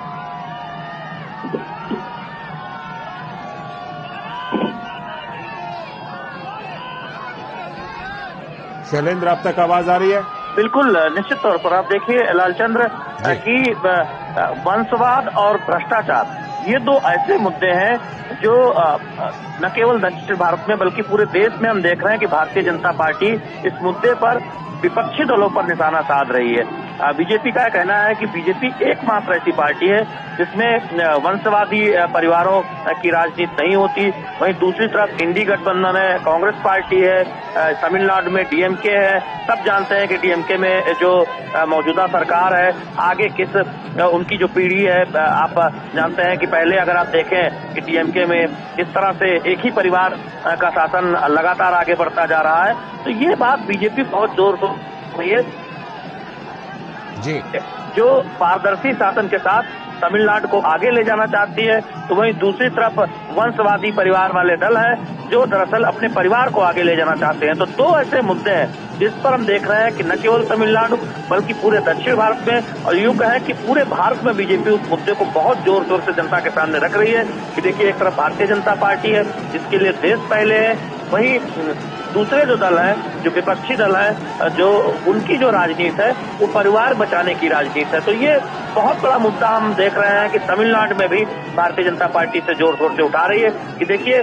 इन दलों के खिलाफ जो एंटी इनकम्बेंसी है वो स्पष्ट दिखाई देती है और यही वजह है कि बीजेपी को लगता है कि वो विकल्प के तौर पर तमिलनाडु की जनता की पहली पसंद बन सकती है। और इसी वजह से प्रधानमंत्री नरेंद्र मोदी के इतने दौरे हम देख रहे हैं तमिलनाडु में और दक्षिण भारत में लग रहे हैं। और साथ ही साथ भारतीय जनता पार्टी का फोकस इस बार बहुत है दक्षिण भारत के राज्यों में, क्योंकि बीजेपी को लगता है कि 2019 की जो सीट संख्या है दक्षिण भारत में उसमें काफी बढ़ोतरी की जा सकती है, क्योंकि ये जन समर्थन मिलता हुआ दिखाई दे रहा है। प्रधानमंत्री नरेंद्र मोदी की लोकप्रियता जबरदस्त है, ये तस्वीरें भी दिखाई दे रही हैं। बीजेपी के पास एक ऊर्जावान प्रदेश अध्यक्ष भी है तमिलनाडु में, तो निश्चित तौर पर बीजेपी को लगता है कि उससे एक माहौल बना है। स्थितियां ऐसी हैं कि तमिलनाडु में न सिर्फ खाता खुलेगा बल्कि बीजेपी एक विकल्प के तौर पर उभरेगी। बिल्कुल, और उसी की कोशिश के तहत ये रोड शो चल रहा है जिसकी हम तस्वीरें आपको दिखा रहे हैं और उन तस्वीरों में किस तरह से लोगों में गजब का उत्साह है और प्रधानमंत्री नरेंद्र मोदी भी किस तरह से सभी का हाथ हिलाकर अभिवादन कर रहे हैं। अनुज, ये जो 3.5 किलोमीटर लंबा आपने लगभग बताया था रोड शो, तो इस समय मैं देख रहा हूं कि जहां से भी ये काफिला गुजर रहा है वहां पर लोगों में बहुत ही जबरदस्त उत्साह है और लोग प्रधानमंत्री नरेंद्र मोदी का अभिवादन कर रहे हैं, हाथ उठाकर मोबाइल फोन से तस्वीरें ले रहे हैं। बहुत ही जबरदस्त उत्साह लोगों में दिखाई पड़ रहा है। अनुज, लालचंद्र, 3.5 किलोमीटर 3 किलोमीटर एक ऐसा डिस्टेंस होता है जो काफी, अगर आप इस रफ्तार से चले हैं तो करीब करीब आधा घंटा इस समय हो चुका है, 20 मिनट से ज्यादा इस समय हो चुकी हैं। लेकिन आप जहां भी देखेंगे आप देखेंगे कि कतार टूट नहीं रही है। लोग जो हैं उतनी ही संख्या में हर जगह खड़े हैं और कई बार हमने देखा है कि प्रधानमंत्री का जो काफिला है उसको कई बार तेज गति से चलाना पड़ता है, लेकिन आज इस इतनी भीड़ के चलते आज काफिले को धीमी गति से इसलिए चलाया जा रहा है ताकि हर किसी व्यक्ति का जो एक इस समय उनकी उम्मीद है कि वो अपने नेता को देख सके, करीब से देख सकें, तो शायद प्रधानमंत्री नरेंद्र मोदी अपनी रफ्तार को कम करते हुए जनता के बीच में चल रहे हैं। दोनों तरफ महिलाएं हैं, बुजुर्ग हैं, बच्चे हैं, और हमने तो कई बच्चों के हाथों में ऐसी तस्वीरें देखी हैं जो प्रधानमंत्री नरेंद्र मोदी का पोर्ट्रेट बनाकर लेकर आए हैं। हमने कई ऐसे युवाओं को देखा है जो पोर्ट्रेट बनाकर ला रहे हैं। तो देखिए, ये सबसे एक बड़ी बात है। प्रधानमंत्री नरेंद्र मोदी गुजरात के रहने वाले, प्रधानमंत्री नरेंद्र मोदी चुनाव बनारस उत्तर प्रदेश से लड़ते हैं। प्रधानमंत्री नरेंद्र मोदी दक्षिण भारत के अंदर जितनी लोकप्रियता उनकी बढ़ती जा रही है, ये इन्हीं बातों से सामने आती है। इन्हीं बातों से ये बात कि एक बच्चे जो हैं, युवा जो हैं, वो पोर्ट्रेट बनाकर ला रहे हैं। जबकि दक्षिण भारत की राजनीति में तो लालचंद्र आपने देखा है कि फिल्म स्टार, ज्यादातर फिल्म स्टार जो हैं वो राजनीति में आते हैं और वो बड़े पॉपुलर रहते हैं। जनता उनके पीछे पीछे भागती है, चाहे वोटों के माध्यम से, चाहे उनको देखने के माध्यम से। और इसके कई बड़े उदाहरण दक्षिण भारत की राजनीति में लालचंद्र रहे हैं। लेकिन प्रधानमंत्री नरेंद्र मोदी का अगर आप बैकग्राउंड और इतिहास देखें, ना किसी फिल्मों से है, ना किसी इसी तरीके से है, बल्कि संघर्ष से सत्ता तक पहुंचने का उनका इतिहास रहा है। गुजरात से बनारस तक पहुंचे, वहां से जीते, उसके बाद दक्षिण भारत के अंदर जो लोकप्रियता दिखाई दे रही है, ये उनकी नीति और नियतों की वजह से है। सरकार नीतियां बहुत बनाती है, योजनाएं बहुत बनाती हैं, लेकिन सबसे बड़ा सवाल है कि वो आम जनता तक कितनी पहुंचती हैं। ये राजनीति के अंदर बड़े सवाल दशकों तक रहे हैं, लेकिन उन सवालों का जवाब ये जनता दे रही है। ये भीड़, उमड़ती हुई भीड़ दे रही है कि जब किसी नेता और नेता की नीति अच्छी हो, नियत अच्छी हो, तो निश्चित तौर पर बदलाव आता है, आम जनजीवन में बदलाव आता है, देखने को मिलता है। आज हम पूरे देश की बात करें, दक्षिण भारत के साथ साथ इंफ्रास्ट्रक्चर को बदलने का जो एक संकल्प लिया था प्रधानमंत्री नरेंद्र मोदी ने, आप देश के किसी हिस्से में जाइए, आपको एक्सप्रेसवे मिलेंगे, हाईवेज मिलेंगे, जो एयरपोर्ट कनेक्टिविटी है, छोटे छोटे इलाकों के अंदर आज जो है एयरलाइंस शुरू की गई हैं। भले ही वो छोटे जहाज हैं, लेकिन लोगों का जीवन आसान हुआ है। चाहे हम समुद्री यातायात की बात करें, वंदे भारत ट्रेन की बात करें, जो जिस तरीके से प्रधानमंत्री नरेंद्र मोदी ने 10 साल के अंदर देश की तस्वीर को बदला, देश की तकदीर को बदला, ये वो सारी बातें हैं कि अपने नेता को देखने के लिए इतनी बड़ी संख्या में लोग उमड़ते हैं। आप जानते हैं कि कोयम्बटूर के अंदर इस समय अगर हम शाम की बात करें तो काफी ट्रैफिक रहता है, काफी ट्रैफिक जाम की कई बार स्थिति रहती है। लेकिन आप देखिए, लोग जो हैं अपने सभी, क्योंकि आज छुट्टी का दिन है, तो शायद लोगों के लिए एक बड़ा अवसर है कि आज शाम को जिन प्रिय नेता को वो टीवी के माध्यम से देखते थे, आज उनको सामने बिल्कुल अपनी आंखों से देखा जाए। तो निश्चित तौर पर हम तो कह सकते हैं कि प्रधानमंत्री नरेंद्र मोदी ने कोयम्बटूर की जनता का आज वीकेंड बना दिया। अगर इस बात को हम कहें तो गलत नहीं होगा। हालांकि चुनाव का समय है, चुनाव के समय में सभी नेता जनता के बीच में जाते हैं, लेकिन जनता के बीच में इतना प्यार किसी को मिलना, इतना समर्थन किसी को मिलना, इतनी भारी संख्या में जन सैलाब का उमड़ना, ये वो सवाल हैं जिनका जवाब अब जनता दे रही है कि अब राजनीति का रूप और स्वरूप जिस तरीके से लगातार बदल रहा है, और जिसकी कोशिश प्रधानमंत्री नरेंद्र मोदी ने की, वंशवाद की राजनीति को खत्म करने की, भ्रष्टाचार को खत्म करने की, और सबसे बड़ी बात जो है लालचंद्र ये है कि जिस तरीके से योजनाएं चलती हैं, उन योजनाओं को धरातल पहुंचाना, जमीनी स्तर तक पहुंचाना, ये वो योजनाएं हैं जो शायद आपने गांवों के अंदर रहने वाले व्यक्ति को नहीं पता होती कई बार, लेकिन उसका उपयोग कैसे किया, प्रधानमंत्री ने हर योजनाओं को तकनीक से जोड़ दिया, हर योजनाओं को आपके मोबाइल पर ला दिया। इसे डिजिटल क्रांति जिसकी शुरुआत प्रधानमंत्री ने कही थी, वो डिजिटल क्रांति आज हर व्यक्ति को दे रही है, उसकी योजनाओं को बता रही है, भ्रष्टाचार को खत्म कर रही है। तो तकनीक के माध्यम से कितना बड़ा बदलाव किया जा सकता है, तकनीक के माध्यम से भाषाओं की दूरी को दूर किया जा सकता है। ये सब वो प्रयास रहे हैं जो आज भारतीय जनता पार्टी, केंद्र सरकार और एनडीए को एक बड़ा समर्थन दक्षिण भारत के अंदर दिलाती हुई नजर आ रही है। लालचंद्र बिल्कुल, और वही जो भारतीय जनता पार्टी की कामयाबी की संभावना है उसी संभावना के तहत ये रोड शो प्रधानमंत्री नरेंद्र मोदी कर रहे हैं। शैलेंद्र, जैसा कि हम तस्वीरों में देख पा रहे हैं कि रोड पर वहां पर तो भारी भीड़ उमड़ी ही है, लेकिन बहुत सारे ऐसे लोग हैं जो अपनी छतों से, अपनी बालकनी से प्रधानमंत्री नरेंद्र मोदी का अभिवादन कर रहे हैं और प्रधानमंत्री नरेंद्र मोदी भी जवाब में उनकी तरफ हाथ हिलाकर उनके अभिवादन का जवाब दे रहे हैं। तो भारी संख्या में लोग वहां पर, जो अनुज कह रहे थे कि आज की शाम में अपने प्रिय नेता को देखने के लिए वहां पर इकट्ठे हुए हैं। देखिए लालचंद्र, 2019 और 2024 में क्या बदला है भारतीय जनता पार्टी के लिए दक्षिण भारत में, इसे समझना होगा। प्रधानमंत्री नरेंद्र मोदी की अगुवाई में 10 वर्षों में हमने देखा है कि तमाम जो कल्याणकारी योजनाएं हैं, वो उत्तर भारत हो या दक्षिण भारत हो या पश्चिम भारत हो या उत्तर पूर्व हो, वहाँ समान तौर पर पहुंची है। लाभार्थियों की संख्या बढ़ी है। हमने देखा है कि आवास हो या फिर मुफ्त गैस कनेक्शन हो या आयुष्मान योजना का एक तरह से देखे कई राज्यों में जो लाभ है वो मिला है। दूसरी बात यह है कि प्रधानमंत्री नरेंद्र मोदी की लोकप्रियता बीजेपी के लिए बहुत बड़ा कारण है कि बीजेपी को लगता है कि तमिलनाडु में उसकी सदस्य जो लोकसभा सीटों की संख्या है वो बढ़ सकती है।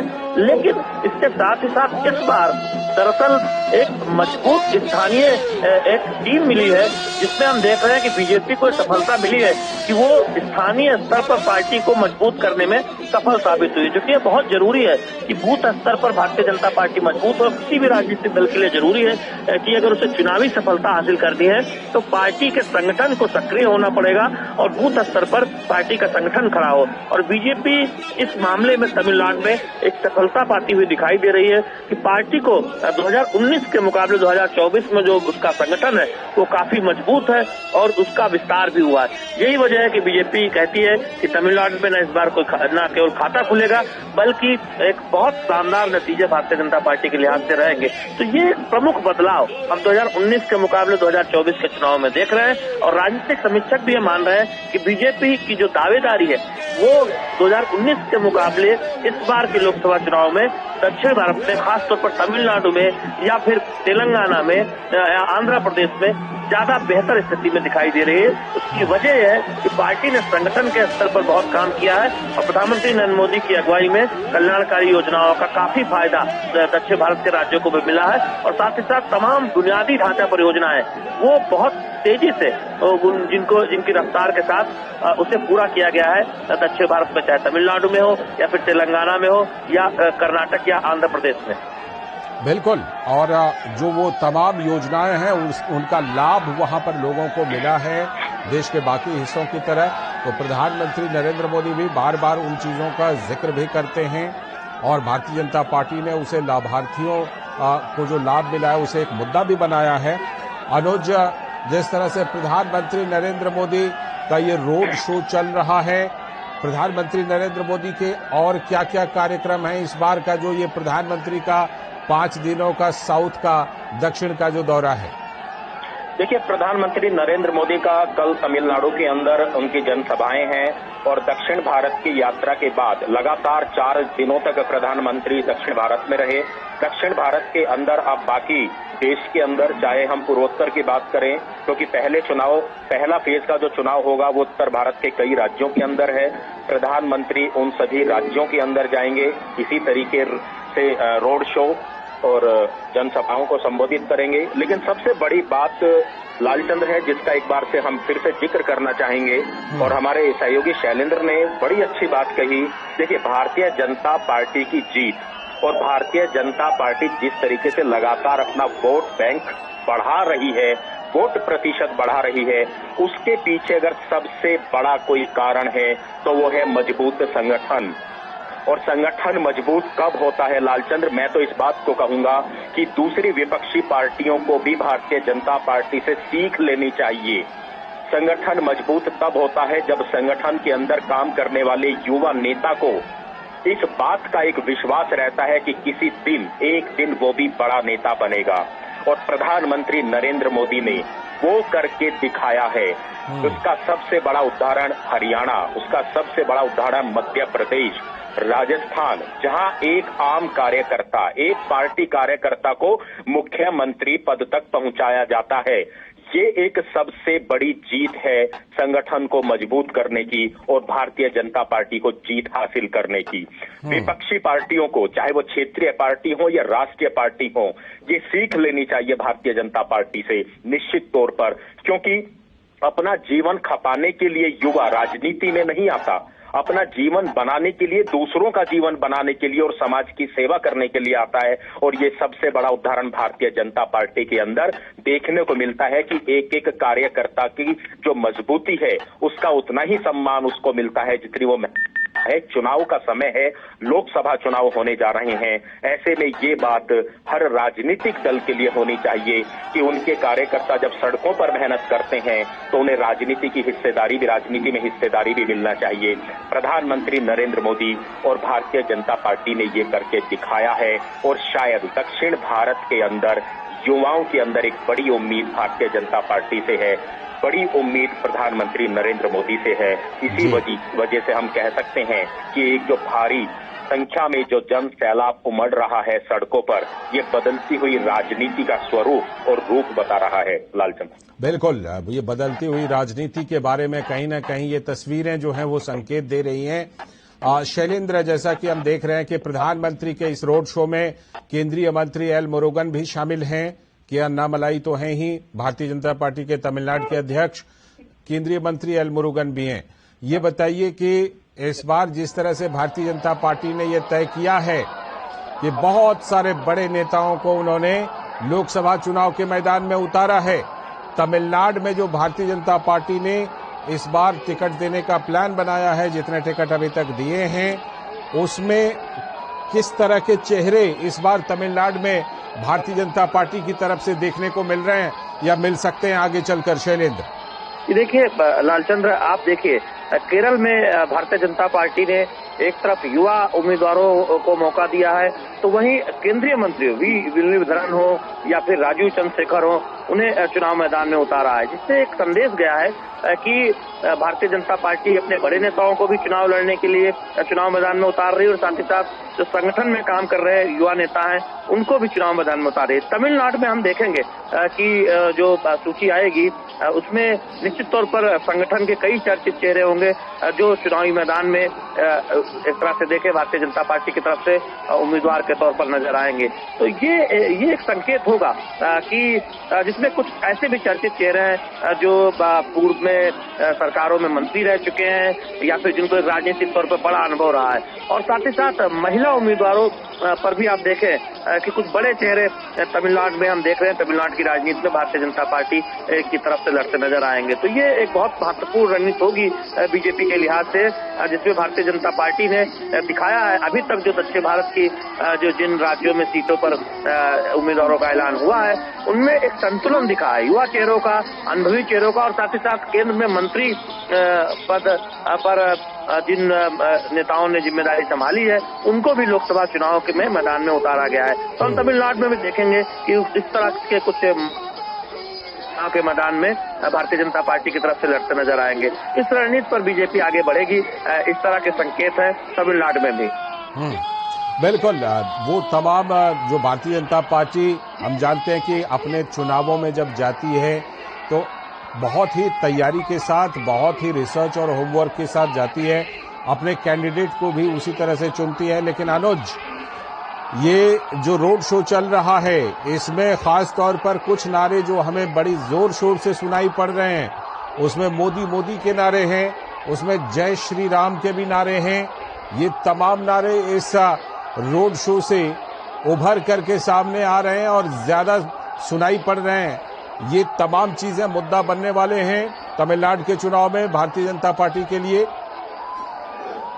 निश्चित तौर पर लालचंद्र, सबसे बड़ी बात है मोदी मोदी के नारों के साथ एक नारा और गूंज रहा है, न सिर्फ कोयम्बटूर में बल्कि दक्षिण भारत में। अब की बार 400 पार, निश्चित तौर पर अब की बार 400 पार दक्षिण भारत के अंदर इस तरह के अगर नारे सुनाई देते हैं तो निश्चित तौर पर भारतीय जनता पार्टी के लिए इससे बड़ी खुशी की बात क्या होगी कि दक्षिण भारत के लोग इस बार भारतीय जनता पार्टी और एनडीए को 400 पार कराने की सबसे ज्यादा अगर किसी ने ठानी है तो दक्षिण भारत के लोगों ने ठानी है।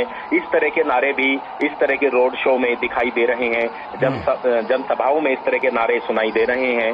तो निश्चित तौर पर यह बात तो जरूर है कि जिस तरीके से लगातार वोट प्रतिशत लगातार, चाहे विधानसभा के पिछले चुनाव रहे हों, 2019 का लोकसभा चुनाव रहा हो, वोट प्रतिशत बढ़ा। और देखिए, वोट प्रतिशत लालचंद्र ऐसे ही नहीं बढ़ता।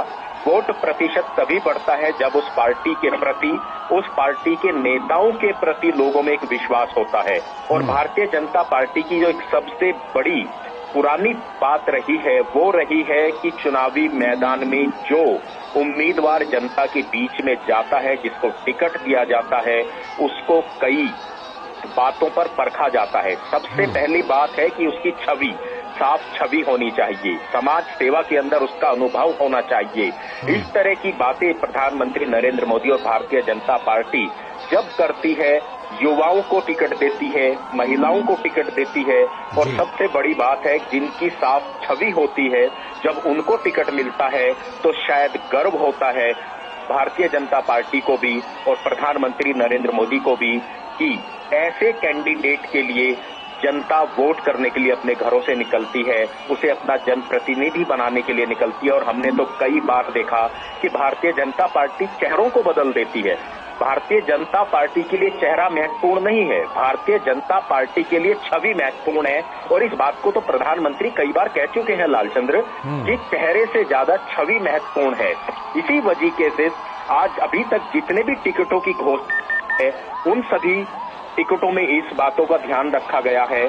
और आज कोयम्बटूर के अंदर जिस तरीके से भगवा लहरा रहा है, भगवा झंडा लहरा रहा है, भारतीय जनता पार्टी का कमल का फूल जिस तरीके से खिलता हुआ नजर आ रहा है दक्षिण भारत के अंदर, ये एक बहुत बड़ी उम्मीद निश्चित तौर पर भारतीय जनता पार्टी को है कि इस बार अगर जीत की शुरुआत भारतीय जनता पार्टी के लिए कहीं से होगी, जब वोटों की गिनती होगी, तो वह दक्षिण भारत से अच्छे नतीजे आएंगे। प्रधानमंत्री नरेंद्र मोदी ने लालचंद्र कुछ दिन पहले इस बात का जिक्र किया था और कहा था कि उन्होंने एक बार कश्मीर से, कन्याकुमारी से कश्मीर की यात्रा की थी, लेकिन इस बार कश्मीर से कन्याकुमारी की वो यात्रा कर रहे हैं। हम जानते हैं कि कुछ दिन पहले वो कश्मीर थे और अभी कुछ दिन पहले वो कन्याकुमारी के अंदर थे। तो कश्मीर से लेकर कन्याकुमारी तक, कन्याकुमारी से लेकर कश्मीर तक लोगों का जीवन बदलना है, भारत को आगे बढ़ाना है, देश को आगे बढ़ाना है, लोगों के जीवन को आसान करना है, कल्याणकारी योजनाओं का जो पैसा है वो गांव-गांव तक पहुंचाना है। इस लक्ष्य को लेकर प्रधानमंत्री नरेंद्र मोदी लगातार आगे बढ़ते रहे हैं।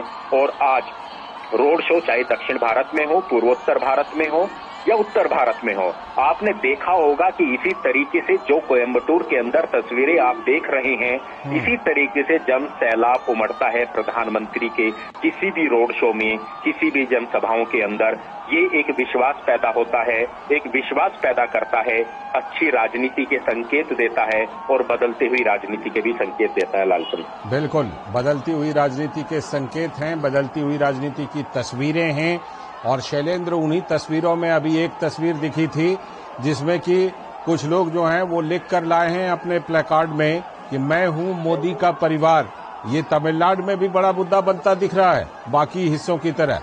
बिल्कुल, निश्चित तौर पर हमने देखा कि जब से विपक्षी दल ने एक तरह से कटाक्ष करने की कोशिश की और उसके बाद हमने देखा कि भारतीय जनता पार्टी ने एक बहुत बड़ा अभियान चलाया, जिसमें तमाम भारतीय जनता पार्टी के नेताओं ने अपने सोशल मीडिया हैंडल पर इस बात को लिखा कि मैं हूं मोदी का परिवार। और उसके बाद आम जनता अपने सोशल मीडिया हैंडल्स पर इस बात को लिख रही है और उसको एक बड़ा जन समर्थन मिलता हुआ दिखाई दे रहा है। और बीजेपी उससे एक बड़े अभियान के तौर पर उसे बदलती हुई दिखाई दे रही है। तो न केवल उत्तर भारत बल्कि हम दक्षिण भारत में भी देख रहे हैं कि अब जब चुनावी अभियानों में इस तरह की तथ्यां ये दिखाती हैं कि इस अभियान को एक बड़ा जन समर्थन मिलता हुआ दिखाई दे रहा है। दरअसल हम उन बदलावों की बात कर रहे थे जो भारतीय राजनीति में दिखाई देते हैं। वो बदलाव ये है कि अब एक युवा को लगता है कि अगर वो राजनीतिक तौर पर भागीदारी अपनी निभाना चाहता है तो उसको मौका है एक ऐसे राजनीतिक दल में जिसमें वंशवाद नहीं है, एक ऐसे राजनीतिक दल में जो युवाओं को आगे बढ़ने का मौका देता है। और यही वजह है कि भारतीय जनता पार्टी की जो ताकत है वो न केवल उत्तर भारत, पश्चिम भारत, उत्तर पूर्व में, बल्कि दक्षिण भारत में भी बढ़ती हुई दिखाई दे रही है। और यही भरोसा है बीजेपी के रणनीतिकारों को कि वो बीजेपी के खाते में इस बार 2024 के लोकसभा चुनाव में दक्षिण भारत में तमाम सफलताएं दर्ज होंगी। और लालचंद्र, ये तस्वीरें भी यही बयां करती हैं। इन तस्वीरों में प्रधानमंत्री नरेंद्र मोदी के प्रति जो प्रेम है वो दिखाई देता है। बिल्कुल, वो प्रेम दिखाई पड़ता है और उसी प्रेम का प्रत्युत्तर प्रधानमंत्री भी हाथ हिलाकर अभिवादन का जवाब दे रहे हैं। उसी प्रेम के प्रत्युत्तर के रूप में अनुज, जिस तरह से हमने देखा कि जय श्री राम के नारे तो गूंज ही रहे हैं, बल्कि तस्वीरों में ये भी दिख रहा है कि भगवान श्री राम की तरह पोशाक पहन करके वहां पर कुछ लोग आए हैं। देखिए, इसका सबसे बड़ा कारण क्या है लालचंद्र, ये भी हमें समझना होगा कि निश्चित तौर पर जो एक बहुत बड़ा संकल्प रहा भारतीय जनता पार्टी का, वो रहा श्री राम मंदिर का। और हमने इस बात को देखा जब प्राण प्रतिष्ठा अयोध्या के अंदर हो रही थी, उस समय प्रधानमंत्री नरेंद्र मोदी दक्षिण भारत के दौरे पर थे। दक्षिण भारत के जो मंदिर हैं वहां पर वो जा रहे थे, पूजा अर्चना कर रहे थे। और उसकी शुरुआत निश्चित तौर पर दक्षिण भारत से ही हुई थी। चुनाव की शुरुआत भी दक्षिण भारत से हुई है, लेकिन चुनाव को और उस कार्यक्रम को बिल्कुल अलग जो है कर देना चाहिए। उसके पीछे कारण भी है। उसके पीछे कारण है कि प्रधानमंत्री नरेंद्र मोदी जब रामेश्वरम गए थे, रामेश्वरम के मंदिर में गए थे, तो वहां से श्री राम, भगवान श्री राम का एक कनेक्शन है। लंका पर जीत के बाद जो श्री राम थे वो वहां से ही निकले थे और फिर अयोध्या में पहुंचे थे। और सबसे बड़ी बात है कि जो आज श्री रामेश्वरम के अंदर जो मंदिर है उसका निर्माण भी जो है एक तरीके से उसी समय पर हुआ था जब लंका पर जो है जीत हासिल की थी। तो प्रधानमंत्री नरेंद्र मोदी ने जिस तरीके से भगवान श्री राम का जो प्राण प्रतिष्ठा हुई थी उसमें सबको भागीदार बनाया, पूरे देश को भागीदार बनाया। और उसमें सबसे बड़ी बात यही थी कि देखिए, अयोध्या के अंदर, उत्तर प्रदेश के एक जिले फैजाबाद, अयोध्या के अंदर प्राण प्रतिष्ठा हो रही थी लालचंद्र, और जश्न पूरे देश के अंदर मन रहा था। ये गौरव का पल था, हर देशवासी के लिए गौरव का पल था। और इसी वजह से आज जो आप दक्षिण भारत के अंदर जय श्री राम के नारे चुनावी सभाओं में देखते हैं, रोड शो में देखते हैं, बच्चे पोशाकें पहनकर आ रहे हैं, ये वो गर्व की बात है जो एक दशकों के बाद हम इस बात को कहेंगे, जो एक सपना पूरा हुआ। और प्रधानमंत्री नरेंद्र मोदी तो कहते हैं कि जो कई दशकों तक जो भारतीय जनता पार्टी लगातार उनको अपने घोषणा पत्रों में रही, जिन बातों को, चाहे वो 370 की बात हो, चाहे वो श्री राम मंदिर की बात हो, वो सारे पूरे करके दिखाए हैं। और इसीलिए प्रधानमंत्री नरेंद्र मोदी कहते हैं कि मोदी की गारंटी जो मोदी कहते हैं वो इस बात को करते हैं। और दूसरी जो आपने एक सही सवाल आपने उठाया, मोदी का परिवार, ये बात आखिर क्यों आई? मोदी, प्रधानमंत्री नरेंद्र मोदी को आखिर ये बात क्यों बोलनी पड़ी, ये मुहिम क्यों चलानी पड़ी?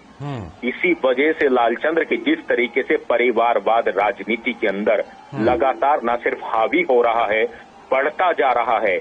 उन्होंने कहा कि मेरा कोई परिवार नहीं है, मेरे परिवार के लोग पार्टियों को नहीं चलाते हैं, लेकिन इस देश के अंदर कई ऐसे परिवार हैं जो परिवार पार्टियों को भी चलाते हैं और लगातार वंशवाद आगे बढ़ता रहता है, युवाओं को मौका नहीं मिलता। प्रधानमंत्री नरेंद्र मोदी ने कहा कि 140 करोड़ की जनता मेरा परिवार है और वो मेरा परिवार है, मैं उनका परिवार हूं।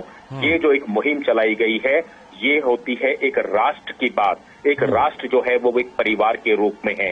तो प्रधानमंत्री नरेंद्र मोदी का इस बात को कहना कि वो देश के लिए और जनता के लिए अपना जीवन खपा रहे हैं, वो शायद लगता है कि जनता को अपील करता है।